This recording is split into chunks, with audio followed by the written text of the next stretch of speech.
ಕೇಳಿದ್ರೇನ್ರಪ್ಪ? ಹಾವಿನ ಹೆಡಿ ಬುಡ್ಕೊಂತ ಕಪ್ಪಿ ಮನಿ ಕಟ್ಟೋದ್ರ ಬಗ್ಗೆ ಯೋಚನೆ ಮಾಡ್ತಿತ್ತಂತ. ನೀವ ಹೇಳ್ರಿ, ಎಲ್ಲರೂ ಎಲ್ಲರಂಗೆ ಹೆಂಗಿರಕ್ಕೆ ಬರ್ತತಿ? ಮುಗಿಲಾಗ ಕೋಟಿ ಕೋಟಿ ಚುಕ್ಕಿ ಅದಾವು, ಆದ್ರ ಸೂರ್ಯ ಮಾತ್ರ ಒಬ್ಬನ ಅದಾನು, ಅವನ ಈ ಜಗತ್ತನ್ನು ಆಡಿಸ್ತಾನು. ಇದನ್ನ ಈ ಮಗಂಗೆ ಯಾರು ತಿಳಿಸಿ ಹೇಳ್ತೀರಿ? ಹೌದಲ್ಲ ಮಗನ, ನನಗ ಬಿರಿದು ಕೊಡ್ತಿ, ನನಗ ಬಿರಿದು ಕೊಡ್ತಿ ಮಗನ.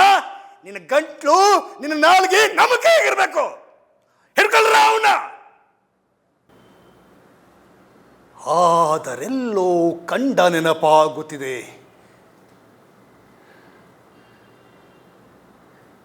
ತಂಗಿ ತಂಗಿ ತಂಗಿ, ನಿನಗದೆಷ್ಟು ಬಾರಿ ಹೇಳಿಲ್ಲ, ಹಿಂದೊಮ್ಮೆ ಆ ಕಾಲವಿತ್ತು, ನಾನನ್ನ ಮೆಚ್ಚಿನ ಹೆಣ್ಣ ವರಿಸಿ ಆ ಮದುವೆ ನಿಲ್ಲಬಹುದಿತ್ತು.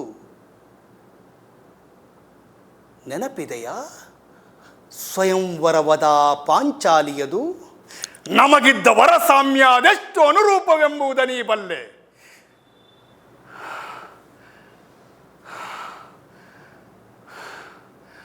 ದುಷ್ಟವಿಧಿ ತಾನಡ್ಡ ಬಂದಿದ್ದಲ್ಲ, ಕದವಲ್ಲ ಗಂಡನ್ನ ಪರಿಕಿಸಲು ಬಿಲ್ಲ ನೊಟ್ಟಿತಲ್ಲ.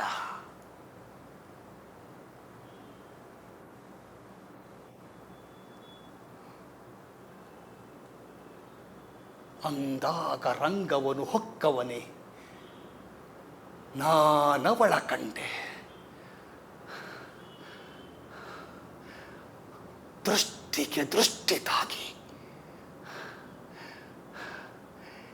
ಎದೆಯಲೇನೋ ಆಯ್ತು ತಂಗಿ.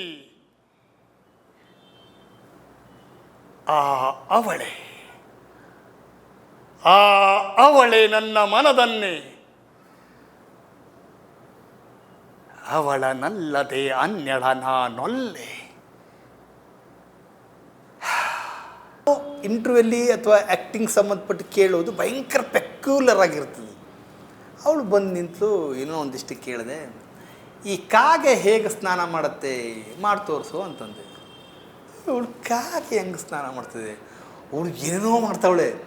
ಅಮ್ಮ ಭಾಳ ಸಿಂಪಲ್ ಅಮ್ಮ ಅಂತ ಹೇಳಿ ಅವಳಿಗೆ ಎಕ್ಸ್ಪ್ಲೇನ್ ಮಾಡಿದೆ. ಒಂದು ಕಾಗೆ ನೀರಲ್ಲಿ ಬರ್ತದಮ್ಮ, ನೀರಲ್ಲಿ ಬಂದು ಎಲ್ಲಿಂದ ಓಡಿ ಬರ್ತದೆ, ನಿಂತ್ಕೋತದೆ, ನೀರಲ್ಲಿ ಬಂದು ತಲೆ ಹಿಂಗೆ ಕೊಕ್ಕು ತಗೋತದೆ, ಹಿಂಗೆ ತಗೊಂಡು ಹಿಂಗೆ ಮಾಡ್ಕೊಂಡು ಹಿಂಗೆ ಇದ್ರ ಮೇಲೆ ನೀರು ಹಾಕ್ಕೊಂಡು ಹಿಂಗೆ ಸ್ನಾನ ಮಾಡಬೇಕು ಅಂತ. ನಾನು ಬದುಕಿನಲ್ಲಿ ಬಹುಶಃ ಭಾಳ ಸುಖ ನೋಡೋದಕ್ಕಿಂತ ಭಾಳ ಕಹಿ ಘಟನೆ ಆದ್ಯ ಭಾಳಷ್ಟು ಇದ್ದಾವೆ ನನಗೆ. ಬೆಂಗಳೂರು ಬಂದಾಗ ಬಹುಶಃ ಒಂದು ದಿನ 2 ದಿನ ಊಟಕ್ಕೂ ಇದ್ದಿರಲಿಲ್ಲ ನನಗೆ. ಆವಾಗ ನಾನು ಮಹಾಲಕ್ಷ್ಮಿ ಲೇಔಟಲ್ಲಿದ್ದೆ.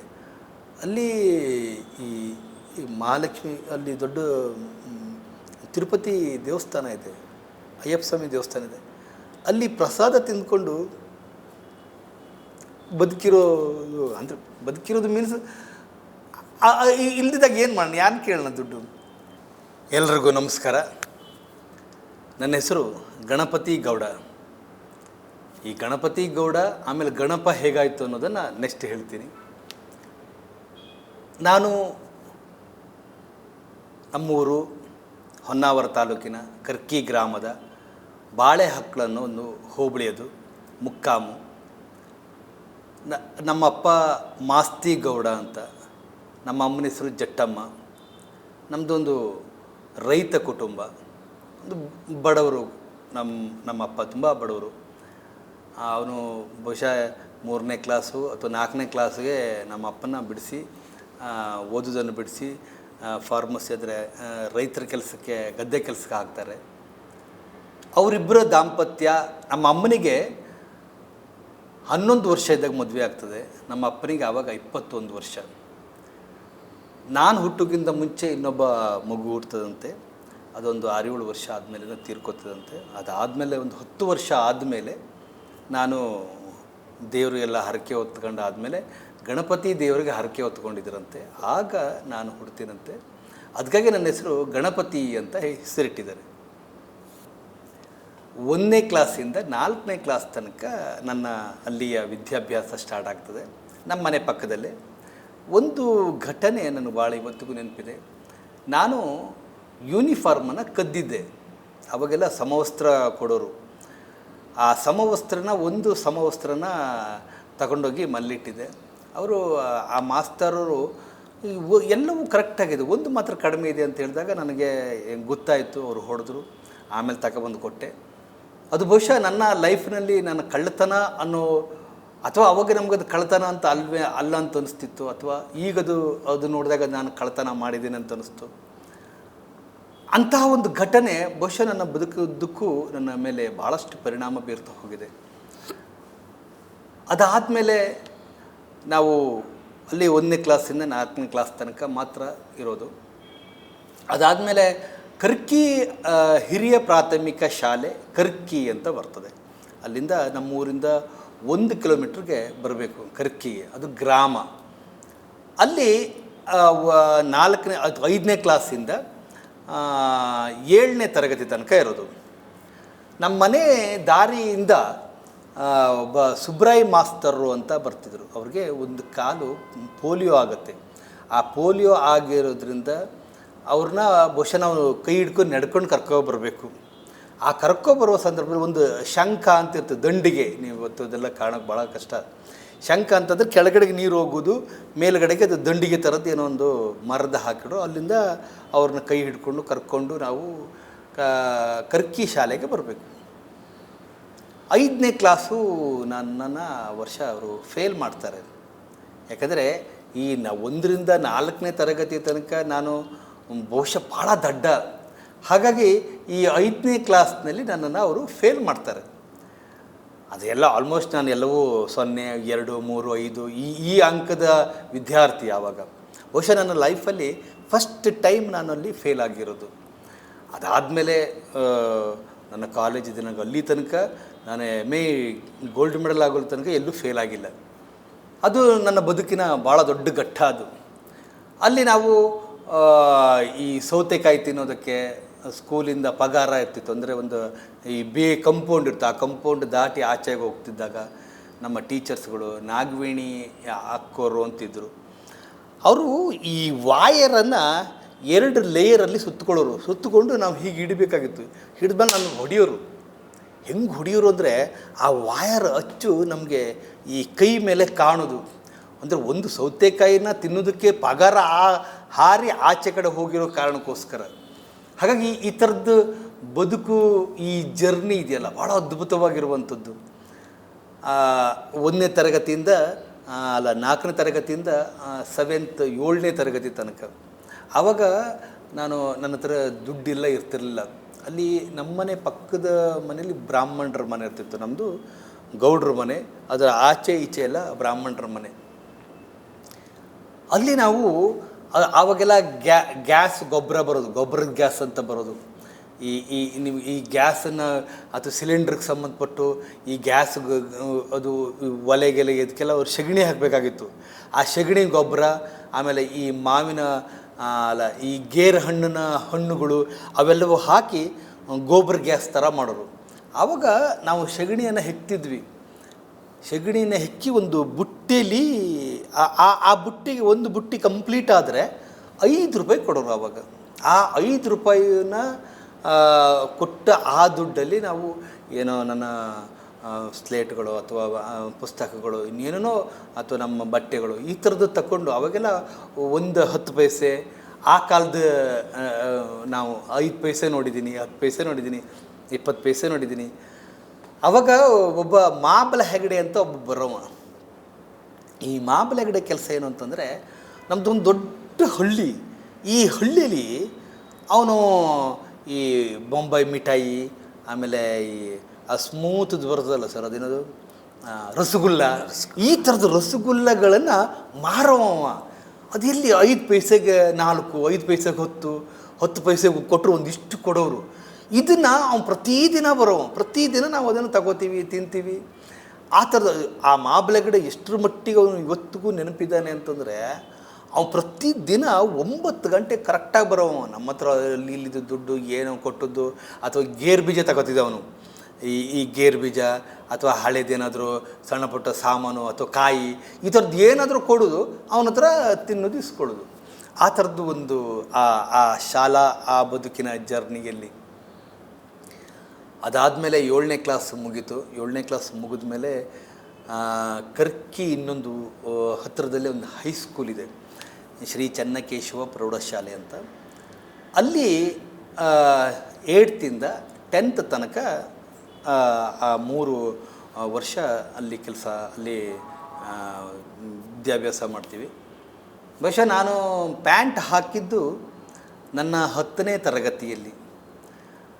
10ನೇ ತರಗತಿಯಲ್ಲಿ ಆ್ಯನ್ಯುವಲ್ ಎಕ್ಸಾಮ್ ಅಂತ ಇರ್ತದೆ, ಅದು ಭಾಳ ಭಯಂಕರ ಕಠಿಣವಾದ ಎಕ್ಸಾಮು. ಆ ಎಕ್ಸಾಮ್ಗೆ ಪ್ಯಾಂಟ್ ಹಾಕ್ಕೊಂಡು ಒಂದು ಶೂ ಅಂತ ತಗೊಂಡು ಅಲ್ಲಿಂದ 5 ಕಿಲೋಮೀಟ್ರ್ ದೂರ ಹೊನ್ನಾವರ ಕಾಲೇಜಿಗೆ ಹೋಗಿ ಅಲ್ಲೂ ಹೋಗಿ ಎಕ್ಸಾಮ್ ಬರೆಯೋದು. ಆವಾಗೆಲ್ಲ ನನಗೆ ಈ ಆವಾಗ ವಾಲಿಬಾಲ್ ಆಡ್ತಿದ್ದೆ ನಾನು, ಅಥವಾ ಕಬಡ್ಡಿ ಆಡ್ತಿದ್ದೆ. ಈ ಥರದ ರಂಗಕ್ಕೆ ಅಥವಾ ನಾಟಕಕ್ಕೆ ಸಂಬಂಧಪಟ್ಟ ಆ ಥರದ್ದು ಯಾವ ಅಂಶ ಕೂಡ ಅಲ್ಲಿ ತನಕ ಬಂದೇ ಇಲ್ಲ ನನಗೆ. ಅದಾದಮೇಲೆ ನಿಧಾನಕ್ಕೆ ಫಸ್ಟ್ ಪಿ ಯು ಸಿ ಆ ಫಸ್ಟ್ ಪಿ ಯು ಸಿಗೆ SDM ಕಾಲೇಜ್ ಅಂತ, SDM college Honnavar, Shri Dharmasthala Manjunatheshwara college. ಅಲ್ಲಿ ಪಿ ಯು ಸಿಯಿಂದ ಡಿಗ್ರಿ ತನಕ ಎಜುಕೇಷನ್ ಇದೆ. ಅಲ್ಲಿ ಪಿ ಯು ಸಿ ಫಸ್ಟ್ ಬರ್ತೀವಿ. ಪಿ ಯು ಸಿ ಅಂದರೆ ಕರ್ಕಿಯಿಂದ ಹೊನ್ನಾವರಕ್ಕೆ 5 ಕಿಲೋಮೀಟ್ರ್ ಇದೆ. ಇಲ್ಲಿ ಬಸ್ಸು ಆವಾಗ ಬಸ್ ಪಾಸ್ ಕೊಡರು, ಆ ಬಸ್ ಪಾಸ್ ಹಿಡ್ಕೊಂಡು ಹೊನ್ನಾವರಕ್ಕೆ 5 ಕಿಲೋಮೀಟ್ರ್ ಬಂದು ಅಲ್ಲಿಂದ ಮತ್ತೊಂದು ಕಿಲೋಮೀಟ್ರ್ ಕಾಲೇಜಿಗೆ ನಡ್ಕೊಂಡು ಹೋಗಬೇಕು, ಅಲ್ಲಿ ಬಸ್ಸು ಹೋಗ್ತಿರಲಿಲ್ಲ. ಅಲ್ಲಿ P U C first second ಆಯಿತು. ಅವಾಗೆಲ್ಲ ಸ್ವಲ್ಪ ಭಾಳ ಹುಷಾರಿದ್ದೆ ನಾನು, ಯಾಕಂದರೆ ಇಲ್ಲಿ ಫೇಲ್ ಆಗಿದ್ದ ಕಾರಣಕ್ಕೋಸ್ಕರ ಬಹುಶಃ ಅಲ್ಲಿಂದ ನಾನು ಎಲ್ಲೂ ಫೇಲೇ ಆಗಿಲ್ಲ. ಪಿ ಯು ಸಿ ಫಸ್ಟಲ್ಲಿ ಸೆಕೆಂಡ್ ಕ್ಲಾಸಲ್ಲಿ ನಾವು ಪಾಸಾದೆ. ಅದಾದಮೇಲೆ ಡಿಗ್ರಿ BA ಫಸ್ಟು BA ಮಾಡಿದೆ. BA first second third BA final. ಆವಾಗ ಅಲ್ಲಿ NCC NSS ಈ ಥರದಲ್ಲಿ ಅದರಲ್ಲೆಲ್ಲ ಪಾರ್ಟಿಸಿಪೇಟ್ ಮಾಡ್ತಿದ್ವಿ. ಆವಾಗ ಫಸ್ಟ್ ಟೈಮ್ ನನಗೆ ಈ ರಂಗ ಅಥವಾ ಅಭಿನಯ ಅಂತ ಬಂದದ್ದು ಯಾವಾಗ ಅಂತಂದರೆ, ಒಂದು ಸ್ಕಿಟ್ ನಮ್ಮ ಫ್ರೆಂಡ್ಸ್ಗಳೆಲ್ಲ ಸರಿ ಆವಾಗ BA ಸೆಕೆಂಡ್ ಇದ್ದೆ ಅಂತ ಅನಿಸುತ್ತೆ. ಆ BA ಸೆಕೆಂಡಲ್ಲಿ ಒಂದು ಸ್ಕಿಟ್ ಮಾಡ್ತಾರೆ. ಆ ಸ್ಕಿಟ್ ಏನಂತಂದರೆ, ಈ ಯಾವಾಗೆಲ್ಲ ಕೊಟ್ಟೆ ಬರೋದು, ಎಣ್ಣೆ ಈ ಸರಾಯಿ ಕೊಟ್ಟೆ ಅಂತ ಬರೋದು, ಇಷ್ಟೇ ಸಣ್ಣದು ನೀರು ಥರ ಬರೋದು, ಅದನ್ನು ಚೀಪೋದು, ಚೊಳ್ಳಂತ ಕುಡಿದ್ಬಿಡೋದು, ಬಿಸಾಕೋದು, ಆ ಥರದ್ದು ಕಾಲ ಅದು. ಆವಾಗ ಏನಾಗುತ್ತೆ, ಒಂದು ಸ್ಕಿಟ್ಟಲ್ಲಿ ಆ ಸ್ಕಿಟ್ಟಲ್ಲಿ ರಾಜಕಾರಣಿಗಳು ಬರ್ತಾರೆ, ಒಬ್ಬರು ಆ್ಯಂಕರ್ ಬರ್ತಾರೆ, ಹಿಂಗೆ ಹೇಳ್ತಾರೆ, ಅವ್ರು ಇಂಟ್ರೊಡಕ್ಷನ್ ಮಾಡ್ತಾರೆ, ಅವರೇನೋ ಭಾಷಣ ಮಾಡ್ತಾ ಹೋಗುವಂಥ ಇದರಲ್ಲಿ ಒಂದು ದಿನ ಬಿಫೋರು ಒಬ್ಬ ಕ್ಯಾಚ್ ಕೊಟ್ಬಿಟ್ಟಾರೆ. ಅಂದರೆ ಆ ಆ್ಯಕ್ಟ್ರು ಅಥವಾ ಅಲ್ಲಿ ನಾವು ಪಾರ್ಟಿಸಿಪೇಟ್ ಮಾಡುವಂಥ ನಮ್ಮ ಸ್ನೇಹಿತರು ಯಾರೋ ಬರಲಿಲ್ಲ. ಆವಾಗ ಅಲ್ಲಿ ಏನು ಆ ಸ್ಕಿಟ್ಟನ್ನು ಹ್ಯಾಂಡ್ಲ್ ಮಾಡೋನು ಬಂದು, ಗಣಪ ನೀನು ಮಾಡು ಅಂತಂದ. ನಾನು ಆಯಿತು ಅಂತ ಒಪ್ಕೊಂಡು ಡೈಲಾಗೆಲ್ಲ ಕಲ್ತಿದ್ದೀನಿ. ಮಾರನೇ ದಿನ ಅದು ಈ ಕಾಲೇಜು ಉತ್ಸವಕ್ಕೆ ಸಂಬಂಧಪಟ್ಟು ಅಥವಾ ಈ ಕಾಲೇಜು ತಿಂಗಳಿಗೊಂದು ಸಲ ಅಥವಾ ಈ ಆ್ಯನ್ಯುವಲ್ ಡೇಗೆ ಹತ್ತತ್ರ ಈ ಥರ ಸಂದರ್ಭದಲ್ಲಿ ಅದು ಆ ಪ್ರೋಗ್ರಾಮ್. ಅಲ್ಲಿ ನಾನು ಹೋಗಿ ಸ್ಟೇಜ್ ಹತ್ತಿದ್ದೀನಿ. ಒಂದು ದೊಡ್ಡ ಬಹುಶಃ ಅವಾಗ ಇಷ್ಟು ದೊಡ್ಡ ಪೋಡಿಯಮ್ಗಳಿತ್ತು. ಆ ಪೋಡಿಯಮ್ ಮೇಲೆ ಇಲ್ಲಿ ಕೆಳಗೆ ನಿಂತ್ಕೊಂಡ್ರೆ ಬರೀ ತಲೆ ಮಾತ್ರ ಈ ಕಡೆ ಕಾಣೋದು. ಆ ಪೋಡಿಯಮ್ ಹೋಗಿದ್ದೀನಿ, ಮಾತಾಡೋಕ್ಕೆ ಶುರು ಮಾಡ್ತಿದ್ದೀನಿ. ನೋಡ್ತೀನಿ ಫುಲ್ಲು ರಶ್ ಇದ್ದಾರೆ, ಫುಲ್ಲು ಜನ. ನನಗೆ ಏನು ಹೇಳಬೇಕು ಅನ್ನೋದು ಗೊತ್ತಾಗದೆ ಮಾತು ಬರ್ತಿಲ್ಲ. ಇಡೀ ಮೈಯೆಲ್ಲ ಬೆವರ್ತಾ ಇದ್ದೀನಿ, ನಡುಗ್ತಾ ಇದ್ದೀನಿ. ಅಂಥ ಅನುಭವ ಅದು. ಬಹುಶಃ ನನ್ನ ಲೈಫ್ನಲ್ಲಿ ಸ್ಟೇಜ್ ಅಂತ ಕಂಡಿದ್ದೇ ಆ ಸಂದರ್ಭದಲ್ಲಿ. ಅಲ್ಲಿಂದ ನಿಧಾನಕ್ಕೆ ನನಗೆ ಏನೋ ಒಂದು ಇದರಲ್ಲಿ ಏನೋ ಇದೆಯಲ್ಲ, ಇಷ್ಟು ಮಾತಾಡಿದ್ರೆ ಅಥವಾ ಸ್ಟೇಜ್ ಮೇಲೆ ನಿಂತ್ಕೊಂಡ್ರೆ ಎಲ್ಲರೂ ಚಪ್ಪಾಳೆ ಹೊಡಿತಾರೆ, ಮಾರನೇ ದಿನ ಎಲ್ಲ ನೀನು ಚೆನ್ನಾಗಿ ಮಾಡಿದೆ ಅಂತ ಗುರುತಿಸ್ತಾರೆ. ಈ ಕಾರಣಕ್ಕೋ ಏನೋ ನಿಧಾನಕ್ಕೆ ನನ್ನ ಒಳಗಡೆಗೆ ಒಬ್ಬ ನಟ ಬೆಳೆಯೋದಕ್ಕೆ ಶುರು ಆಗ್ತಾ ಹೋಗ್ತಾರೆ. ಅದಾದಮೇಲೆ ನಾನು ಸಣ್ಣ ಸ್ಕಿಟ್ಗಳನ್ನ ಮಾಡ್ತೀನಿ, ಛದ್ಮವೇಷನ ಸ್ಪರ್ಧೆಯಲ್ಲಿ ಭಾಗವಹಿಸ್ತೀನಿ. BA ಸೆಕೆಂಡಲ್ಲಿ ನನಗೆ ಅಭಿನಯ ವೀರಾಗ್ರಣಿ ಪ್ರಶಸ್ತಿ ಅಂತ ಒಂದು ಸಿಗ್ತದೆ. ಈ ಅಭಿನಯ ವೀರಾಗ್ರಣಿ ಪ್ರಶಸ್ತಿ ಹೇಗೆ ಸಿಗುತ್ತೆ ಅಂತಂದರೆ, ಈ NSS ಅಲ್ಲಿ ಅಥವಾ NCC ಯಲ್ಲಿ ಈ ಥರದ ಸ್ಕಿಟ್ಗಳನ್ನ ನಾವು ಮಾಡಿ ಬೇರೆ ಬೇರೆ ರಾಜ್ಯಗಳಿಗೆ ಹೋಗಿ ಅಥವಾ ತಾಲೂಕು ಅಥವಾ ಜಿಲ್ಲಾ ಮಟ್ಟಕ್ಕೆ ಹೋಗಿ ಅಲ್ಲಿ ಹೋಗಿ ಅದನ್ನು ಶೋ ಕೊಟ್ಟು ಅಲ್ಲಿಂದ ನಾವು ಪ್ರೈಸ್ಗಳನ್ನು ಗೆಲ್ಲೋದು, ಆ ಮುಖಾಂತರ ಇದನ್ನು ರೆಕಗ್ನೈಸ್ ಇದಕ್ಕೆ ಪಾಯಿಂಟ್ಸ್ಗಳನ್ನ ಇಡ್ತಾ ಹೋಗ್ತಿದ್ರು. ಆ ವರ್ಷ ನಾನು ಹೈಯೆಸ್ಟ್ ಪಾಯಿಂಟ್ಸ್ಗಳಲ್ಲಿ ಪಡ್ಕೊಂಡಿರೋದ್ರಿಂದ ಆ ವರ್ಷ ನನಗೆ ಅಭಿನಯ ವೀರಾಗ್ರಣಿ ಪ್ರಶಸ್ತಿ ಅಂತ ಕೊಡ್ತಾರೆ. ಅದಾದಮೇಲೆ BA ಫೈನಲ್ಲು. BA ಫೈನಲಲ್ಲೂ ಅಲ್ಲಿ ಏನಾಗಿದೆ ಅಂತಂದರೆ ಅದೇ ವರ್ಷ ಆ್ಯನ್ಯುವಲ್ ಡೇಗೆ ಈ ನೀರಿನಳ್ಳಿ ರಾಮಕೃಷ್ಣ ಅವರು ಬರ್ತಾರೆ. ಆ ನೀರಿನಳ್ಳಿ ರಾಮಕೃಷ್ಣ ಅವ್ರ ಹತ್ರ ನಾನು ಒಂದು ಪ್ರಶಸ್ತಿನೋ ಅಥವಾ ಶೀಲ್ಡೇನೋ ತಗೋತೀನಿ. ಅವ್ರ ಹತ್ರ ಒಂದು ಮಾತು ಹೇಳ್ತೀನಿ, ಸರ್ ನನಗೆ ಸಿನಿಮಾ ಇಂಡಸ್ಟ್ರಿಗೆ ಬರಬೇಕು ಅಂತ ಆಸೆ ಅಂತ. ಅವರು ಆವಾಗ ಅದೆಲ್ಲ ಕಾಮನ್ ಅಂತ ಅನಿಸುತ್ತೆ ಅನ್ನೋ ಅವ್ರಿಗೆ ಗೊತ್ತಿಲ್ಲ, ಅವ್ರಿಗೇನು ಅವತ್ತೇನು ರಿಯಾಕ್ಟ್ ಮಾಡಿಲ್ಲ ಅವರು. ಅದಾದಮೇಲೆ ಇಸ್ಕೋತೀನಿ. ಅದ ನಿಧಾನಕ್ಕೆ BA ಫೈನಲ್ಲು ಇಲ್ಲಿಗೆ ಮುಗಿಯುತ್ತೆ. ಅಂದರೆ ನನ್ನ ಎಜುಕೇಷನ್ ಅನ್ನೋದು ಇಲ್ಲಿಗೆ ಮುಗೀತದೆ. ಅದೇ ಸಂದರ್ಭದಲ್ಲಿ ಆ BA ಫೈನಲು ಮತ್ತು BA ಸೆಕೆಂಡು ಈ ಸಂದರ್ಭದಲ್ಲಿ ನೀನಾಸಮ್ ಅವರ ನಾಟಕ ಬರೋದು. ಮಹಾತ್ಮ ಅಂತ ಒಂದು ನಾಟಕ, 3 ಸಿಸ್ಟರ್ಸು, ಈ ಥರದ ನಾಟಕಗಳು ನಮ್ಮ ಕಾಲೇಜಲ್ಲಿ ಶೋ ಆಗೋದು. ಆವಾಗ ಆ ಶೋಗಳನ್ನ ನಾವು ನೋಡ್ತಿದ್ವಿ. ನೋಡಿದ ತಕ್ಷಣ ಇದೇನೋ ಭಯಂಕರವಾಗಿದೆಯಲ್ಲ, ಯಾರೂ ಪ್ರಾಂಪ್ಟ್ ಮಾಡಲ್ಲ, ಎಲ್ಲರೂ ಅದ್ಭುತವಾಗಿ ಆ ಟೈಮಿಂಗು ಅಥವಾ ಆ ಶಿಸ್ತು ಇದನ್ನೆಲ್ಲ ನೋಡ್ತಾ ಇದ್ದರೆ ಇವ್ರಿಗೇನೋ ಮಾಡ್ತಾರಲ್ಲ ಅನ್ನೋದು ಬಹುಶಃ ನನಗೆ ಇನ್ನೂ ನನ್ನ ಆಸಕ್ತಿ ಬಹುಶಃ ಜಾಸ್ತಿ ಆಯ್ತು ಅಂತ ಅನಿಸ್ತು ಅಭಿನಯಕ್ಕೆ ಸಂಬಂಧಪಟ್ಟು. ಅದಾದಮೇಲೆ ನಾನು ಡಿಗ್ರಿ ಮುಗಿದ ಮೇಲೆ B.Edಗೆ ಸಂಬಂಧಪಟ್ಟು ಅಪ್ಲಿಕೇಶನ್ ಹಾಕ್ತೀನಿ. ಏನೋ ಒಂದು 0.% ಸಮಥಿಂಗ್ ಅದರಲ್ಲಿ ನನಗೆ ಸೀಟ್ ಸಿಗೋದಿಲ್ಲ. ಆಮೇಲೆ ಏನು ಮಾಡೋದು ಗೊತ್ತಿಲ್ಲ ನಮ್ಗೆ. ಯಾರೋ ಅಂದರೆ ಹೀಗೆ ಡಿಗ್ರಿ ಮುಗಿದ ಮೇಲೆ ಹೀಗೆ ಮಾಡಬೇಕು ಅಥವಾ ಈ ಥರ ಕೆಲಸಕ್ಕೆ ಹೋಗಬೇಕು, ಈ ಥರದ ಸಬ್ಜೆಕ್ಟನ್ನು ಆಯ್ಕೆ ಮಾಡ್ಕೋಬೇಕು ಅನ್ನೋದು ಯಾರು ನಮಗೆ ಮಾಹಿತಿ ಕೊಡ್ತಿರಲಿಲ್ಲ. ನಾವು ನಮ್ಮ ಫ್ರೆಂಡ್ಸ್ಗಳು ನೋಡಿ ಇನ್ಯಾರ್ಯಾರು ನೋಡಿಕೊಂಡು ಅಥವಾ ಇನ್ಯಾರೋ ಹೇಳೋದನ್ನು ಕೇಳಿಕೊಂಡು ಈ ಥರದಲ್ಲಿ ನಮ್ಮ ಆಯ್ಕೆಗಳು ಹೀಗೆ ಹೋಗ್ತಿತ್ತು. ಅಲ್ಲಿ ಅದು ಮುಗಿದ ಮೇಲೆ B.Edಗೆ ಅಪ್ಲೈ ಮಾಡ್ತೀನಿ, ಅಲ್ಲಿಗೆ ಆಗಲಿಲ್ಲ. ಅದಾದಮೇಲೆ ಆವಾಗ ಮೈಸ್ ಅಂತ ಒಂದು ಕಂಪ್ಯೂಟ್ರ್ ಕೋರ್ಸ್ಗಳು ಬರೋದು, ಈ 6 ತಿಂಗಳು ಕೋರ್ಸ್ಗಳು. ಈ 6 ತಿಂಗಳು ಕೋರ್ಸ್ಗಳಲ್ಲಿ ನಾವು ಹೋಗಿ ಜಾಯ್ನ್ ಆದೆ. ಅದು ಎಲ್ಲಿ ಗೋಕರ್ಣದಲ್ಲಿ ಜಾಯ್ನ್ ಆಗ್ತೇನೆ. ಅಲ್ಲಿ ನಮ್ಮ ದೊಡ್ಡಪ್ಪನ ಮನೆ ಇತ್ತು, ಅವ್ರ ಮನೇಲಿ ಉಳ್ಕೊಂಡು ಒಂದು 6 ತಿಂಗಳ ಕೋರ್ಸ್ ಮಾಡ್ತೀನಿ.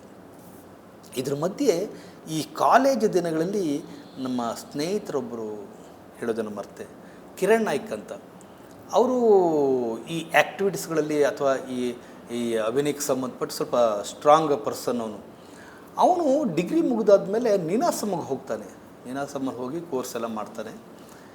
ನಾನು ಅಚಾನಕವಾಗಿ ಹೀಗೆ ಯಾವಾಗೋ ಒಂದು ಟೈಮ್ ಸಿಕ್ಕಾಗ ಏನು ಮಾಡ್ತಿದ್ದೆ ಅಂತ ಕೇಳಿದಾಗ ಹೀಗೆ ನೀನಾಸಮ್ಗೆ ಹೋಗ್ತಿದ್ದೀನಿ ಅನ್ನೋದನ್ನು ಪ್ರಸ್ತಾಪ ಮಾಡ್ತಾನೆ. ಇಲ್ಲಿ ಭಾಳ ದೊಡ್ಡ ಚರ್ಚೆ ಏನಂತಂದರೆ ನೀನಾಸಮ್ ಇದು ಈಗ ಬದುಕನ್ನು ಕಂಡುಕೊಳ್ಳುವಂತಹ ಸಮಯ, ಭಾಳ ದೊಡ್ಡ ಡಿಸೈಡ್ ಮಾಡುವಂಥ ಸಮಯ. ಅವನು ನೀನಾಸಮ್ಗೆ ಹೋಗು ಅಂತಾನೆ. ಹೋಗೋಕ್ಕಿಂತ ಮುಂಚೆ ಸುಮ್ಮನೆ ಹೋದರೆ ಆಗೋದಿಲ್ಲ. ಯಾಕಂದರೆ ಆವಾಗ ನಮ್ಮ ಅಭಿನಯ ನಾವು ಮಾಡೋದೇ ಭಯಂಕರ ದೊಡ್ಡ ಅಭಿನಯ ಅಂತ ಆ ಕಲ್ಪನೆಯಲ್ಲಿದ್ದಂಥದ್ದು. ಯಾಕಂದರೆ ಕಾಲೇಜು ನಮ್ಮ ಈ ಕಾಲೇಜು ದಿನಗಳಲ್ಲಿ ನಾವು ಯಾವ ರೇಂಜಲ್ಲಿ ಅಭಿನಯ ಮಾಡ್ತಿರ್ಬೋದು ಅದು ನಮಗೆ ಆಮೇಲೆ ನೀನಾಸಮ್ ಇಂಟ್ರ್ಯೂಗೆ ಹೋದ್ಮೇಲೆ ಗೊತ್ತಾಯಿತು ನನಗೆ ನಾನು ಅಭಿನಯ ಮಾಡ್ತಿರೋದು ಏನೂ ಅಲ್ಲ ಅಂತ. ಅವನು ಒಂದು ಸುಮ್ಮನೆ ಹೋದ್ರೆ ಆಗಲ್ಲ ಕಣೋ, ಒಂದು ಲೆಟ್ರ್ ಏನಾದರೂ ಬೇಕಾಗ್ತದೆ ಅಂತ ಹೇಳಿ ಅವಾಗ GV ಭಟ್ ಅಂತಿದ್ದರು, ಅವರು ದೊಡ್ಡ ಪತ್ರಕರ್ತರು. ಅವ್ರದ್ದೊಂದು ಲೆಟ್ರೆಲ್ಲ ತಗೊಂಡು ರೆಡಿ ಆಗ್ತೀನಿ ಹೋಗೋದಕ್ಕೆ. ಬಹುಶಃ ಇಷ್ಟು ಈ ನನ್ನ ಇದಿಷ್ಟು ಬದುಕು ಈ ಶಾಲೆ ಮತ್ತು ಈ ಕಾಲೇಜು ದಿನಗಳಲ್ಲಿ ನಾನು ಕಂಡಂತಹ ಬದುಕುಗಳು. ಆಮೇಲೆ ಈ ನನ್ನ ಕಾಲೇಜಿಗೆ ಹೋಗ್ಬೇಕಾದ್ರೆ PUCಲಿ ಆವಾಗ ನಮ್ಮಪ್ಪ ನನಗೆ ದುಡ್ಡು ಕೊಡ್ತಾ ಇರಲಿಲ್ಲ. ನಾನೇನು ಮಾಡ್ತಿದ್ದೆ, ಈ ಕಾಂಕ್ರೀಟ್ಗೆಲ್ಲ ಹೋಗೋದು. ಕಾಂಕ್ರೀಟ್ಗೆ ಹೋಗಬೇಕಿದ್ರೆ ಈ ಬುಟ್ಟಿ ಅಥವಾ ಈ ಸಿಮೆಂಟ್ ಕಲಸಿದ ಬುಟ್ಟಿಗಳನ್ನ ತಗೊಂಡು ಕೊಡೋದು. ಆವಾಗ 75 ರೂಪಾಯಿ ಕೊಡೋರು ನಮಗೆ. ಅವಾಗ ಇಡೀ ದಿನ ನೀವು ಕಾಂಕ್ರೀಟ್ ಕೆಲಸಕ್ಕೆ ಹೋದರೆ ಈ ಕೈ ಬೆರಳುಗಳೆಲ್ಲ ತೂತಾಗೋದು. ಅಂತಹ ಕಷ್ಟದ ಆವಾಗಷ್ಟೇ ನಾನು ಪಿ ಯು ಸಿಗೆ ಅಥವಾ SSLC ಮುಗಿದು ಪಿ ಯು ಸಿಗೆ ಹೋಗ್ತಿರ್ಬೇಕಿದ್ರೆ ನಮ್ಮ ಊರಲ್ಲಿ ನಮ್ಮ ಗದ್ದೆಯಲ್ಲಿ ರೈಲ್ವೆ ಬರೋದು, ರೈಲ್ವೆ ಟ್ರ್ಯಾಕ್ ಆವಾಗಷ್ಟೇ ಮಣ್ಣೆಲ್ಲ ಹಾಕಿ ರೈಲ್ವೆ ಟ್ರ್ಯಾಕ್ಗಳನ್ನ ಜೋಡಿಸ್ತಿದ್ವಿ. ಅಲ್ಲಿಗೂ ಕೆಲಸ ಹೋಗ್ತಿದ್ವಿ. ಅಲ್ಲಿ 150 ರೂಪಾಯಿ ಕೊಡೋರು ಆವಾಗಿನ ಕಾಲದಲ್ಲಿ, 150 ರೂಪಾಯಿ. ಮತ್ತು ಕಾಂಕ್ರೀಟ್ಗೆ ಹೋದಾಗ 75 ರೂಪಾಯಿ. ಇದನ್ನೆಲ್ಲ ದುಡ್ಡಿಟ್ಟುಕೊಂಡು ಆಮೇಲೆ ನನ್ನ ಸ್ಕಾಲರ್ಶಿಪ್ಗಳಿಗೆ ಅಪ್ಲೈ ಮಾಡ್ತಿದ್ದೆ. ಈ ದುಡ್ಡುಗಳಿಂದ ನಾನು ನನ್ನ ಪಿ ಯು ಸಿ ಡಿಗ್ರಿಗಳನ್ನ ಮುಗಿಸ್ತೀನಿ. ಈ ದುಡ್ಡಲ್ಲೇ ನಾನು ಟಿ ವಿ ತಗೋತೀನಿ. ಬಹುಶಃ ನಮ್ಮ ಊರಲ್ಲಿ ಟಿ ವಿನ ಫಸ್ಟ್ ಟೈಮ್ ತಗೊಂಡು ನಾನೇ. ಅವಾಗ 8,000 ರೂಪಾಯಿನೂ ಇತ್ತು ಟಿ ವಿ. ಅವಾಗ ದೊಡ್ಡ ಡಿಶ್ ಬರೋದು, ಇಷ್ಟು ದೊಡ್ಡ ಡಿಶ್ ಬರೋದು. ಡಿಶ್ಶು ಒಂದು ಟಿ ವಿ ತಗೊಂಡು ಆ ದುಡ್ಡಲ್ಲಿ ನಾನು ಏನೇನೆಲ್ಲ ಕೆಲಸ ಮಾಡ್ತಿದ್ನೋ ಅಥವಾ ನನ್ನ ಸ್ಕಾಲರ್ಶಿಪ್ ದುಡ್ಡಲ್ಲಿ ಟಿ ವಿ ತಗೋತೀನಿ. ನಾವು ಶಾಲೆಗೆ ಹೋಗೋಕ್ಕಿಂತ ಮುಂಚೆ ನಮ್ಮದು ಹೊಲ ಇದೆ, ದೊಡ್ಡ ದೊಡ್ಡ ಗದ್ದೆಗಳಿದ್ದಾವೆ. ಆ ಗದ್ದೆಗಳಿಗೆ ದನ ಎಲ್ಲ ಹೊಡ್ಕೊಂಡು, ಎತ್ತನ್ನು ಹೊಡ್ಕೊಂಡು ಹೋಗಿ ಅದಕ್ಕೆ ಅಕ್ಕ ಚೊಯ್ದು ಎತ್ತನ್ನು ಹೊಡ್ಕೊಂಡು ಹೋಗಿ ಅದಕ್ಕೆ ನೊಗ ಹಾಕಿ ಹಿಂಗೆ ಕಟ್ಟಿ ಅದಾದಮೇಲೆ ಹೂಡ್ತಿದ್ವಿ. ರೇ ಹೈ ಹೈ ಹೈ ಹೈ ರೇ ರೇ ರೇ ರೇ ರೇ ರೇ ರೇ ಹೈ ಹೈ. ಈ ಥರ ಅದು ಗದ್ದೆನ ಹೂಳಬೇಕಾದ್ರೆ ಹೇಳುವಂಥದ್ದು. ಹೋಗಿ ಗದ್ದೆಲ್ಲ ಹೂಳಿ 10-11 ಗಂಟೆ ಸುಮಾರಿಗೆ ಕಾಲೇಜಿಗೆ ಹೋಗ್ತಿದ್ದೆ. ಕಚ್ಚಿ ಕೊಡ್ತಿದ್ದೆ, ಮನೆ ಕೆಲಸ ಮಾಡ್ತಿದ್ದೆ. ನಮ್ಮ ಅಜ್ಜಿ ಒಬ್ಬಳಿದ್ಲು, ನಮ್ಮ ಅಪ್ಪನ ಅಮ್ಮ. ಅವರು ಒಂದು ದೊಡ್ಡ ಬ್ಯಾಣ ಇತ್ತು, ಇದ್ರದ್ದು ಯಾವುದೋ ಗೇರ್ ಹಣ್ಣಿನ ಬ್ಯಾಣ. ಅವ್ರ ಜೊತೆಗೆ ಹೋಗಿ ಗೇರ್ ಮರಕ್ಕೆಲ್ಲ ಹೋಗಿ ಆ ಗೇರ್ ಬೀಜೆಲ್ಲ ಕಿತ್ಕೊಂಡು ಅವ್ರ ಚೀಲದಲ್ಲಿ ಹಾಕ್ಕೊಟ್ಟು ಮನೆ ತಗೊಬಂದು ಅವ್ರನ್ನ ಬಿಟ್ಟು, ಅವರು ನನಗೆ ಒಂದು ಹುಣಸೆಹಣ್ಣು ಹಾಕಿರುವ ಕಾಯಿ ಚಟ್ನಿ ಆಮೇಲೆ ಅಕ್ಕಿ ಗಂಜಿ ಮಾಡಿಕೊಡೋರು. ಅದನ್ನು ಊಟ ಮಾಡಿಕೊಂಡು ಬಿಸಿದು ಊಟ ಮಾಡಿಕೊಂಡು ಕಾಲೇಜಿಗೆ ಹೋಗ್ತಿದ್ದೆ. ಹಾಗೆ ನನ್ನ ಈ ಬದುಕಿನ ಈ ಜರ್ನಿಗಳು ಹೀಗೆ ಶುರು ಆಗ್ತಾ ಹೋಯಿತು. ಅಲ್ಲಿಂದ ನಾವೆಲ್ಲ ಭಾಳ ದೊಡ್ಡ ಒಂದೇ ಫ್ಯಾಮಿಲಿಗಳು ನಾವೆಲ್ಲ. ಸುಮಾರಷ್ಟು ನಮ್ಮ ಅಪ್ಪಗೆ 4 ಜನ ಮಕ್ಕಳು, 4 ಜನ ಅಣ್ಣ ತಮ್ಮದಿಕ್ಕಳು, 5 ಜನ ಹೆಣ್ಣು ಮಕ್ಕಳು. ಒಟ್ಟು ನಮ್ಮ ಅಪ್ಪನ ಅಣ್ಣ ತಮ್ಮದಿಕ್ಕಳು, ಅಕ್ಕ ತಂಗಿದಿಕ್ಕಳು, ಒಟ್ಟು 9 ಜನ. ಇವರೆಲ್ಲ ಬೇರೆ ಬೇರೆ ಮದುವೆ ಆಗ್ತಾರೆ. ನಮ್ಮ ಚಿಕ್ಕಪ್ಪದಿಕ್ಕಳು ಎಲ್ಲರೂ ಒಂದೇ ಫ್ಯಾಮಿಲಿ, ಒಂದು ದೊಡ್ಡ ಕುಟುಂಬ. ಆವಾಗ ಇಂಥ ಒಂದು ಕುಟುಂಬದಲ್ಲಿ ಈ ಥರದ ಬಹುಶಃ ನಮ್ಮ ಊರಲ್ಲಿ ನಾನೇ ಡಿಗ್ರಿ ಮಾಡಿದವನು ಆ ಸಮಯಕ್ಕೆ ನಾನೇ ಫಸ್ಟ್ ಅಂತ ಅನಿಸುತ್ತೆ. ಹಾಗೆ ನನ್ನ ಬದುಕಿನ ಈ ಜರ್ನಿ ಅಲ್ಲಿಂದ ಶುರುವಾಗಿ ಇಲ್ಲಿ ತನಕ ಬಂದು ನಿಂತಿದೆ. ಈಗ ನಿಧಾನಕ್ಕೆ ನನ್ನ ವೃತ್ತಿಯನ್ನು ಆಯ್ಕೆ ಮಾಡಿಕೊಳ್ಳುವಂಥ ಸಂದರ್ಭ ನೀನಾಸಂ ಅಥವಾ ಸಾಣೇಹಳ್ಳಿ. ನಾನು ಮೈಸ್ ಈ ಕಂಪ್ಯೂಟ್ರ್ ಮುಗಿದ ಆದಮೇಲೆ ಒಂದು 6 ತಿಂಗಳ ಕೋರ್ಸು. ಇದು ಮುಗಿದ ಆದಮೇಲೆ ನೆಕ್ಸ್ಟ್ ಏನು ಮಾಡಬೇಕು ಅನ್ನೋದು ಗೊತ್ತಿಲ್ಲ. ಯಾಕೆಂದರೆ B.Ed ಆಗಲಿಲ್ಲ, ಮೈಸ್ ಕಂಪ್ಯೂಟ್ರು ಮುಗೀತು. ನೆಕ್ಸ್ಟ್ ಏನು ಮಾಡೋದು? ಖಾಲಿ ಕೂತ್ಕೋಬೇಕಲ್ಲ. ನಮ್ಮ ಅಪ್ಪ ಎಲ್ಲಾದರೂ ಜಾಬ್ ಮಾಡು ಅಂತ. ಅದೇ ಸಮಯಕ್ಕೆ ಗೋಕರ್ಣದಲ್ಲಿ ಯಾವುದೋ ಒಂದು ಕಾಲೇಜಲ್ಲಿ ಹೋಗಿ ಅಟೆಂಡರ್ ಕೆಲಸಕ್ಕೆ ಹೋಗಿ ಒಂದು ಸಲ ಮಾತುಕತೆ ಆಗಿತ್ತು. ಏನೋ ಒಂದಿಷ್ಟು ಫಾರ್ಮಾಲಿಟಿಗೆ ಸಂಬಂಧಪಟ್ಟು ಒಂದಿಷ್ಟು ಡಾಕ್ಯುಮೆಂಟ್ಸ್ ಏನೋ ಕೊಡಬೇಕಾಗಿತ್ತು. ಅದೇ ಸಮಯಕ್ಕೆ ನಮ್ಮ ಸ್ನೇಹಿತನ ಕಿರಣ್ ನಾಯ್ಕ ಸಿಗ್ತಾರೆ. ಸಿಕ್ಕೊಂಡು ಏನು ಮಾಡ್ತಿದ್ದೆ ಕೇಳ್ತಾನೆ. ಹಿಂಗೆ ಮಾಡ್ತಿದ್ದೀನಿ ಕಣೋ ಅಂತಂದೆ. ನೀನು ಅಸ್ಸಾಂಗೆ ಹೋಗು ಅಂತಂದು ಒಂದು ರೆಕಮೆಂಡ್ ಲೆಟ್ರ್ ಕೂಡ ಕೊಟ್ಟ. ನಾನು ಹೋದೆ. ಹೋಗು ನೋಡ್ತೀನಿ, ಜುಲೈಯಲ್ಲಿ ಕರೀತಾರೆ. ಅಲ್ಲಿ ಬರೀ 18 ಜನ ಅಲ್ಲ ಆಯ್ಕೆ ಮಾಡ್ಕೋತಾರೆ. ಸುಮಾರು 500,000 ಜನ ಕ್ಯೂ, ದೊಡ್ಡ ಕ್ಯೂ. ನನಗೆ ಆಶ್ಚರ್ಯ, ಏನು ಇಷ್ಟು ಜನಕ್ಕೆ ಇಷ್ಟು ಜನ ಪಾರ್ಟಿಸಿಪೇಟ್ ಮಾಡ್ತಾರ ಅಂತ. ನಾನು ಕ್ಯೂದಲ್ಲಿ ನಿಂತಿದ್ದೀನಿ. ಒಂದು ಅಪ್ಲಿಕೇಶನ್ ಕೊಡ್ತಾರೆ, ಆ ಫಾರ್ಮ್ ಕೊಡ್ತಾರೆ, ಆ ಫಾರ್ಮನ್ನು ಫಿಲಪ್ ಮಾಡ್ಕೊಂಡು ನಿಂತ್ಕೊಂಡಿದ್ದೀನಿ. ನಾವು ಕ್ಯೂರಿಯಾಸಿಟಿ, ಅಲ್ಲಿ ಏನು ಕೇಳ್ತಾರೆ, ಏನು ಕೇಳ್ಬೋದು ಅಂತ ಬಂದವ್ರ ಹತ್ರ ಎಲ್ಲ ಕೇಳೋದು. ಒಳಗಡೆ ಏನು ಕೇಳ್ತಾರೆ ಅಂತ. ಅವರು ಒಬ್ಬೊಬ್ಬರು ಒಂದೊಂದು ಮಾತೆ ಒಂದೊಂದು ಹೇಳೋರು. ನನಗೆ ಆ್ಯಕ್ಟಿಂಗ್ ಕೇಳಿದ್ರು, ನನಗೆ ಇನ್ಸ್ಟ್ರೂಮೆಂಟ್ ನೋಡ್ಸೋಕೆ ಕೇಳಿದ್ರು, ನನಗೆ ಓದೋಕ್ಕೆ ಕೇಳಿದ್ರು, ಹಂಗೆ ಅಂತ. ಆಮೇಲೆ ನಾನು ಹೋಗಿ ನೋಡ್ತೀನಿ, ಅಲ್ಲಿ ದೊಡ್ಡ ದೊಡ್ಡ ವ್ಯಕ್ತಿಗಳು ಎಲ್ಲ ಕೂದಲು ಹಣ್ಣಾದವರು ಅಥವಾ ಗಡ್ಡ ಹಣ್ಣಾದವರು ಕೂತಿದ್ದಾರೆ. ಒಂದು 8-10 ಜನ. ಇಷ್ಟು ವರ್ಷ ನಾವು ಮಾಡ್ಕೊಬಂದಿರೋ ನಾಟಕನೇ ಬೇರೆ, ಬಹುಶಃ ಇಲ್ಲಿ ಅವ್ರು ಕೇಳುವುದೇ ಬೇರೆ. ನಾನು ಹೋಗಿ ನಿಂತು ಏನು ಆ್ಯಕ್ಟಿಂಗ್ ಏನು ಬರ್ತದೆ ಕೇಳಿದೆ. ಒಂದು ಸಣ್ಣದು ಯಾವುದೋ ಒಂದು ಪೀಸ್ ಮಾಡಿ ತೋರಿಸಿದೆ. ಅದಾದಮೇಲೆ ಹಳೆಗನ್ನಡ ಓದೋಕ್ಕೆ ಬರ್ತದೆ ಕೇಳಿದ್ರು. ಪುಸ್ತಕ ಕೊಟ್ಟರು, ಅದನ್ನು ಓದಿದೆ. ಇನ್ಸ್ಟ್ರೂಮೆಂಟ್ ಏನಾದರೂ ನುಡಿಸ್ತೀರ ಅಂತ ಕೇಳಿದ್ರು.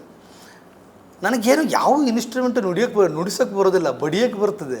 ಹಂಗಾಗಿ ಹೋಗಿ ಬರುತ್ತೆ ಸರ್ ಅಂತಂದೆ. ಹೋಗಿ ತಬಲಾ ಹೊಡೆದೆ, ಅದು ಏನೇನೋ ಒಂದಿಷ್ಟು ಮಾಡಿದೆ.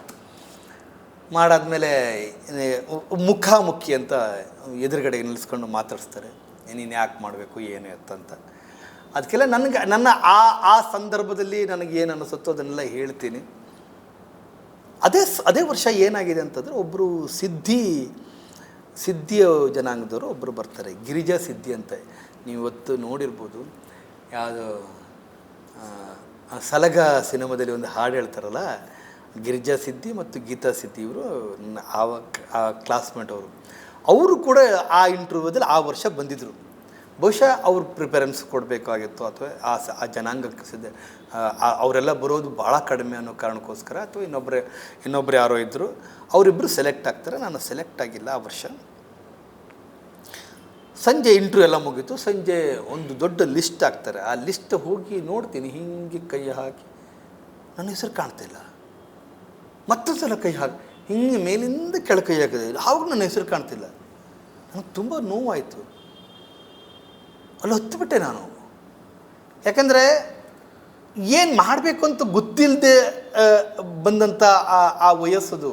ನೆಕ್ಸ್ಟ್ ಏನು ಮಾಡಬೇಕು ಏನೂ ಗೊತ್ತಿಲ್ಲ. ಯಾರಾದರೂ ಯಾವನ ದಾರಿ ತೋರಿಸ್ತಾನೆ ಆ ದಾರಿಯಲ್ಲಿ ಹೋಗಿ ಬದುಕು ಕಟ್ಕೊಳ್ಳುವಂಥ ಸಮಯ ಅಲ್ಲ. ಆಗಲಿಲ್ಲ.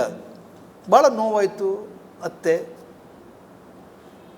ಅದಾದಮೇಲೆ ಅಲ್ಲೇ ನಿಂತ್ಕೊಂಡು ಈ YD ಬದಾಮಿ ಅಂತ ಅವರು ಒಬ್ಬ ಭಾಳ ದೊಡ್ಡ ನಿರ್ದೇಶಕರು.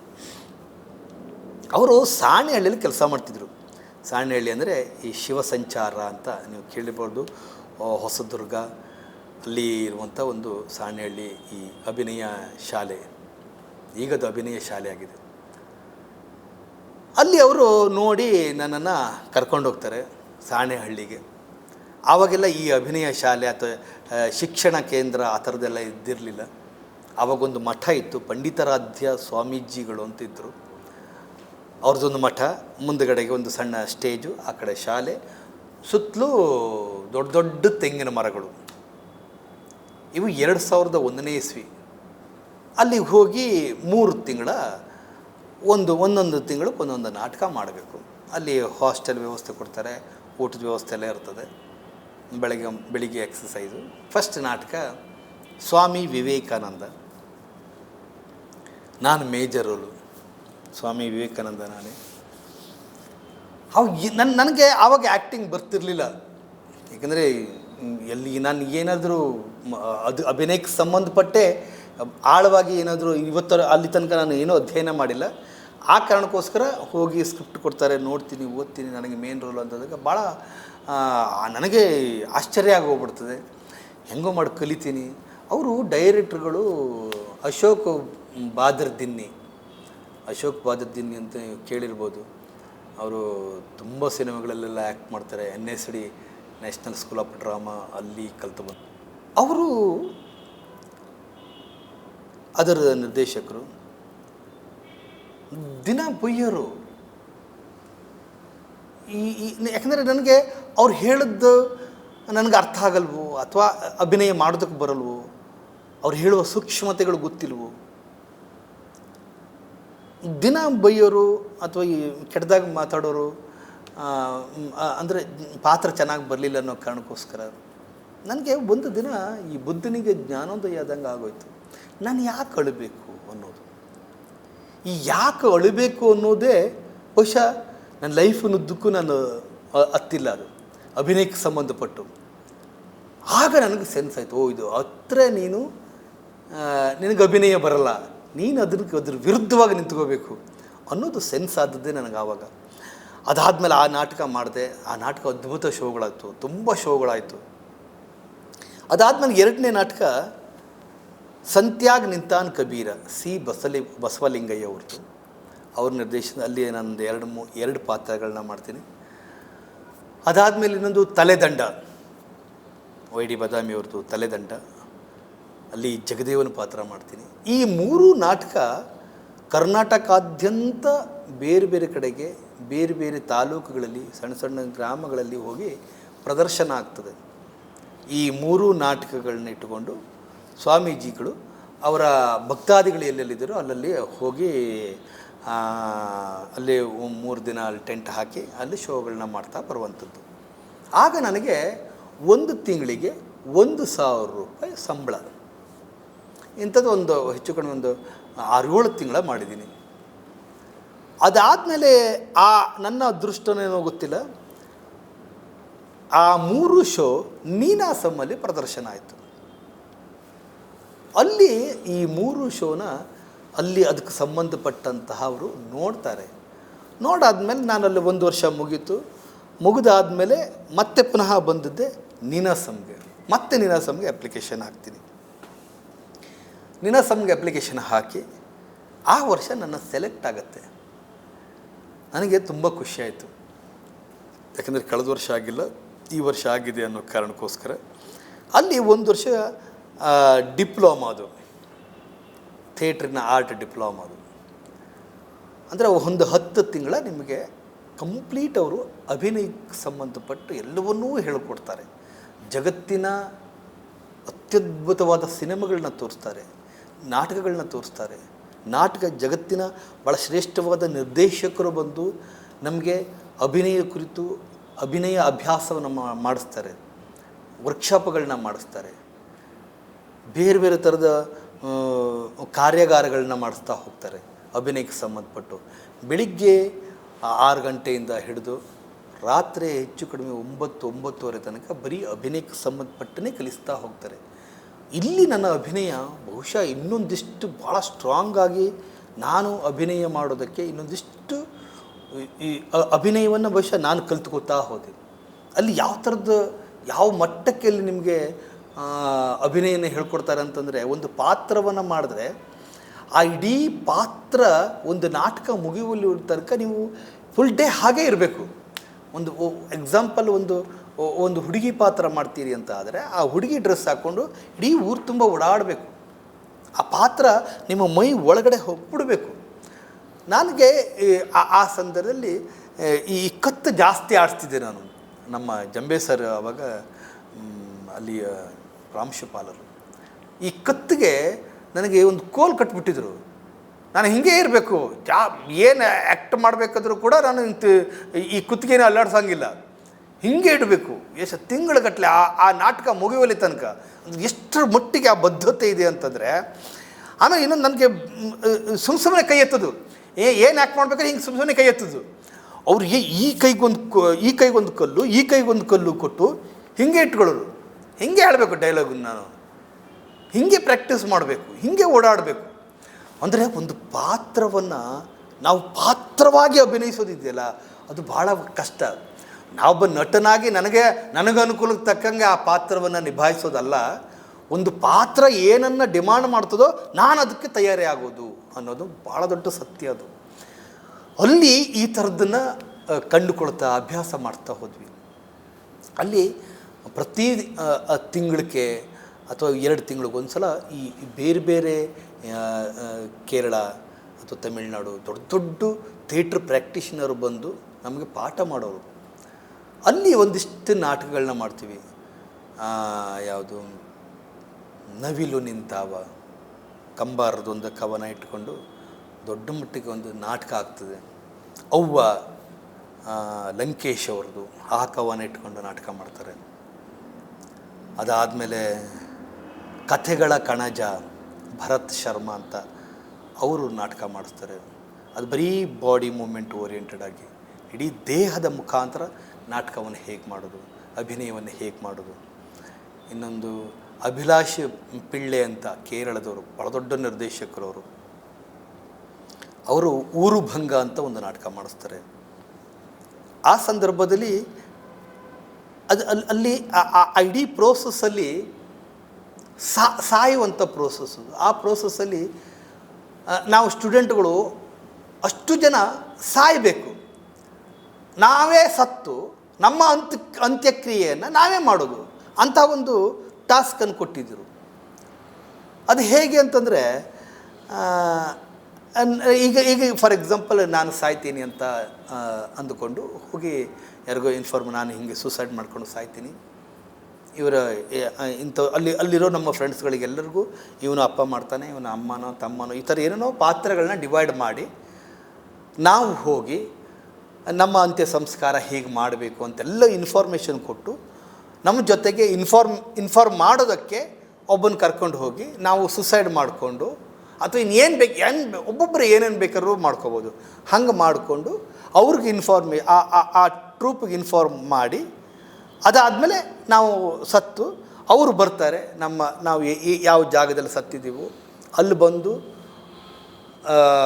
ನಾನು ಸುಸೈಡ್ ಮಾಡ್ಕೊಂಡಿದ್ದೆ ಅಲ್ಲಿ ಇದು ಬಿಚ್ಚಿ ಅವ್ರಿಗೆ ಹೆಂಗೆ ಹೇಳ್ತಾರೋ ಅವರೆಲ್ಲ ಅವ್ರವ್ರ ಪಾತ್ರಗಳಾಗಿ ಅವ್ರು ಹೋಗಿ ಸ್ಮಶಾನಕ್ಕೆ ಅಥವಾ ಅಲ್ಲೇ ಒಂದು ಜಾಗನ ಸೌದೆಗೆ ಇದೆಲ್ಲ ಹಾಕಿ ರೆಡಿ ಮಾಡ್ತಾರೆ, ಅಲ್ಲಿ ಬೆಂಕಿ ಹಾಕ್ತಾರೆ.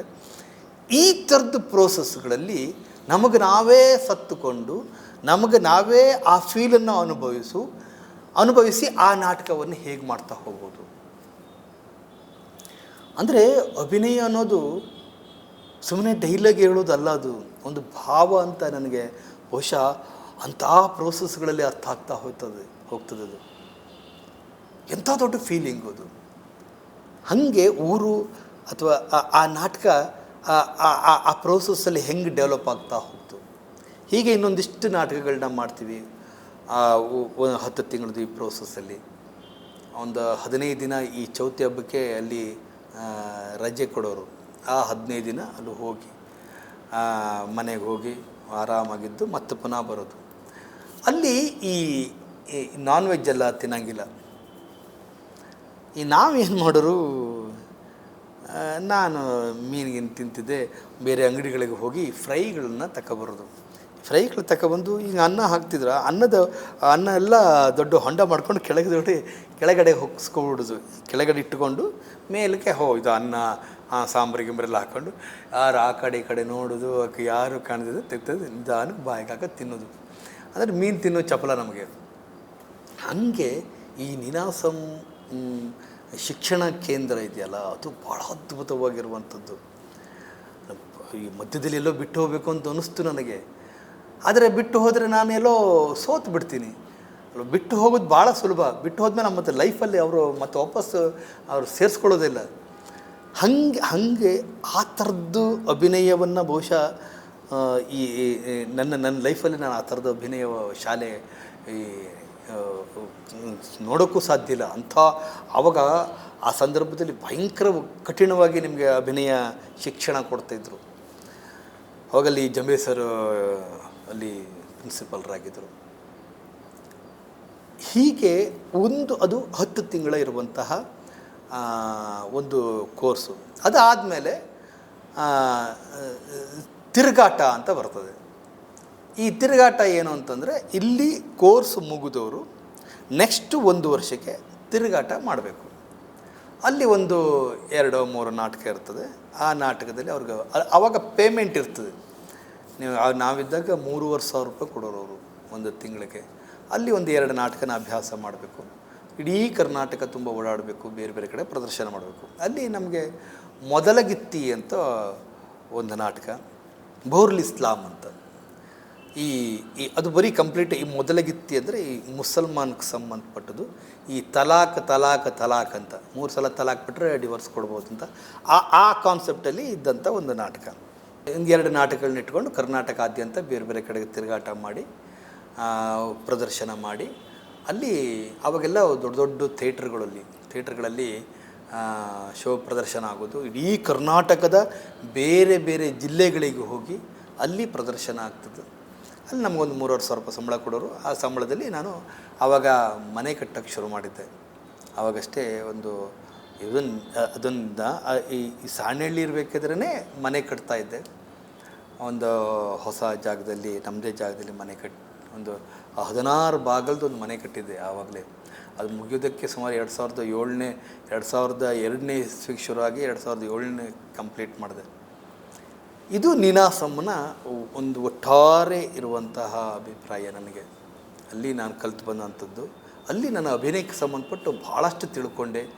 ಜಗತ್ತಿನಲ್ಲಿ ಯಾವ್ಯಾವ ಥರದ ಆರ್ಟ್ ಫಾರ್ಮ್ಸ್ಗಳಿದ್ದಾವೆ, ಎಷ್ಟು ನಾಟಕಗಳಿದ್ದಾವೆ, ಸಿನಿಮಾಗಳಿದ್ದಾವೆ ಅನ್ನೋದನ್ನು ತಿಳ್ಕೊತಾ ಹೋದೆ. ಅದಾದಮೇಲೆ ರಂಗಾಯಣಕ್ಕೆ ಬಂದೆ, ಮೈಸೂರಿನ ರಂಗಾಯಣಕ್ಕೆ. ಇಲ್ಲಿ ಏನಾಗಿದೆ ಅಂದರೆ ನೀನಾಸ ಮುಗಿದಿದೆ. ಜಂಬೆ ಸರು ಇಲ್ಲಿದ್ದವರು ರಂಗಾಯಣಿಕೆ ನಿರ್ದೇಶಕರಾದರು. ಅಲ್ಲಿ ಸೀಡಾ ಮತ್ತು ಸ್ವೀಡಿಷ್ ITI ಅಂತ ಸ್ವೀಡನ್ ದೇಶದ ಒಂದು ಪ್ರಾಜೆಕ್ಟ್, ಅದು 5 ವರ್ಷದ ಒಂದು ಪ್ರಾಜೆಕ್ಟು. ದೊಡ್ಡವರು ಮಕ್ಕಳಿಗೋಸ್ಕರ ನಾಟಕ ಮಾಡೋದು. ಮಕ್ಕಳಿಗೋಸ್ಕರ ನಾಟಕ ಮಾಡಿ ಇಡೀ ಕರ್ನಾಟಕಾದ್ಯಂತ ಓಡಾಡಿ, ಸ್ಕೂಲ್ಗಳಿಗೆ ಓಡಾಡಿ, ಸ್ಕೂಲ್ಗಳಲ್ಲಿ ಪ್ರದರ್ಶನ ಆಗಿ, ಆ ಪ್ರದರ್ಶನ ಮಕ್ಕಳ ಮುಖಾಮುಖಿಯ ಜೊತೆಗೆ ಆಗಿ ಅವರು ನಾಟಕಗಳನ್ನ ನೋಡಿ ನಾಟಕನ ಚೇಂಜ್ ಮಾಡಬೇಕು ಅಂತಾದರೆ ನಾಟಕನ ಬೇರೆ ಬೇರೆ ಇನ್ನೇನೇನು ಚೇಂಜ್ ಮಾಡ್ಬೋದು ಅಂತ ಮಕ್ಕಳು ಹೇಳ್ತಾರೆ. ಅದ್ರ ಮುಖಾಂತರ ಮತ್ತೆ ನಾಟಕವನ್ನು ಕಟ್ಟಿಕೊಂಡು ಬೇರೆ ಸ್ಕೂಲ್ಗಳಿಗೆ ಹೋಗಿ ಮತ್ತೆ ಮಕ್ಕಳ ಜೊತೆ ಮುಖಾಮುಖಿ ಆಗುವಂಥ ಒಂದು ಕಾರ್ಯಕ್ರಮ. ಅಲ್ಲಿ ನಮಗೊಂದು ಕ್ವಾರ್ಟರ್ಸ್ ಕೊಡ್ತಾರೆ. ಅಲ್ಲಿ 9,000 ರೂಪಾಯಿ ಸಂಬಳ. ಬಹುಶಃ ನಾನು ಥಿಯೇಟ್ರಲ್ಲಿ ಜಾಸ್ತಿ ಸಂಬಳ ನೋಡೋದು ಆವಾಗ. 1,000ದಿಂದ 3,500, 9,000 ಹೆಂಗೆ ಸಂಬಳಗಳು. ಈ ರಂಗಭೂಮಿಯಲ್ಲಿ ಸಂಬಳ ತಗೊಳ್ಳೋದಿದ್ದಲ್ಲ, ಭಾಳ ಕಷ್ಟವಾದ ಕೆಲಸ ಅದು. ಅಲ್ಲಿ ಒಂದು ಗೌರಿ ಅಂತ ಒಂದು ನಾಟಕ, ಆಮೇಲೆ ರವೀಂದ್ರನಾಥ್ ಠಾಗೋರ್ ಅವ್ರದ ಪೋಸ್ಟ್ ಆಫೀಸ್ ಅನ್ನೋ ನಾಟಕ. ಅದು ಎರಿಕ್ ಬ್ರಾಸ್ನರ್ ಅಂತ ಅವ್ರು ಸ್ವೀಡನ್ ದೇಶದವರು. ನಮಗೆ ಅವ್ರು ಹೇಳೋ ಇಂಗ್ಲೀಷ್ ಬರಲ್ಲ, ಅವ್ರಿಗೆ ಕನ್ನಡ ಅರ್ಥ ಆಗಲ್ಲ, ಆದರೂ ನಾಟಕ ಮಾಡ್ತಿದ್ವಿ. ಅವ್ರು ಯಾರೋ ಕಮ್ಯುನಿಕೇಷನ್ ಮಾಡೋದಕ್ಕೆ ಇರ್ತಿದ್ರು. ನಾನು ಆ ಪೋಸ್ಟ್ ಆಫೀಸ್ ನಾಟಕದಲ್ಲಿ ನಾನು ಮುಖ್ಯ ಪಾತ್ರಧಾರಿ. ಈ ನಾಟಕ ಹೇಗೆ ಅಂತಂದರೆ ಹಾಫ್ ಗ್ಲೋಬಲ್ಲಿ ಇರುವಂತಹ ನಾಟಕ. ಆ ಹಾಫ್ ಗ್ಲೋಬ್ ಒಳಗಡೆಗೆ ನಾನು ಸುತ್ತಲೂ ಓಡಾಡ್ತೀನಿ. ಅದಕ್ಕೆಲ್ಲ ಒಂದೊಂದು ಹೋಲ್ ಇರ್ತದೆ. ಆ ಹೋಲಲ್ಲಿ ಹಿಂಗೆ ಬಂದು ತಲೆ ಎತ್ತಿ ನೋಡಿ ಬೇರೆ ಹತ್ರೆಲ್ಲ ಆರ್ಟಿಸ್ಟ್ ಜೊತೆಗೆ ಮಾತಾಡ್ತಾ ಹೋಗುವಂಥದ್ದು ಆ ನಾಟಕದ ಪ್ರೋಸೆಸ್ಸು. ಈ ನಾಟಕ ಸ್ಕೂಲ್ಗಳಲ್ಲಾದಾಗ ಅಲ್ಲಿ ಮೂಲ ನಾಟಕದಲ್ಲಿ ಮಗು ಸಾಯ್ತದೆ. ಆದರೆ ನಾವು ಸ್ಕೂಲ್ಗೆ ಹೋಗಿ ಮಕ್ಕಳು ಎದುರುಗಡೆಗೆ ಪ್ರದರ್ಶನ ಮಾಡಿದಾಗ ಆ ಮಗುನ ಸಾಯಿಸೋದು ಬೇಡ ಅಂತಾರೆ ಮಕ್ಕಳು. ಅಂದರೆ ಮಕ್ಕಳು ಎಷ್ಟು ಮುಗ್ಧವಾಗಿರ್ತಾರೆ ಅಂತ. ಅಲ್ಲಿ ನಾಟಕಗಳನ್ನ ಮತ್ತೆ ಚೇಂಜ್ ಮಾಡಿಕೊಂಡು ಮತ್ತೆ ಬೇರೆ ಬೇರೆ ಸ್ಕೂಲ್ಗಳಿಗೆ ಹೋಗಿ ಪ್ರದರ್ಶನ ಮಾಡೋದು. ಇಲ್ಲಿ ಸುಮಾರು ಒಂದು 4 ವರ್ಷ ಕೆಲಸ ಮಾಡಿದೆ. 4 ವರ್ಷ ಕೆಲಸ ಮಾಡಿ ಒಂದಿಷ್ಟು ದುಡ್ಡನ್ನು ಮನೆ ಕಂಪ್ಲೀಟ್ ಮಾಡಿದೆ. ಅದಾದಮೇಲೆ 2006, 7, 2004ರಿಂದ 7 ತನಕ ಮೈಸೂರಿನ ರಂಗಾಯಣದಲ್ಲಿದ್ದೆ. 7 ನಂತರ ನಾನು ಬೆಂಗಳೂರು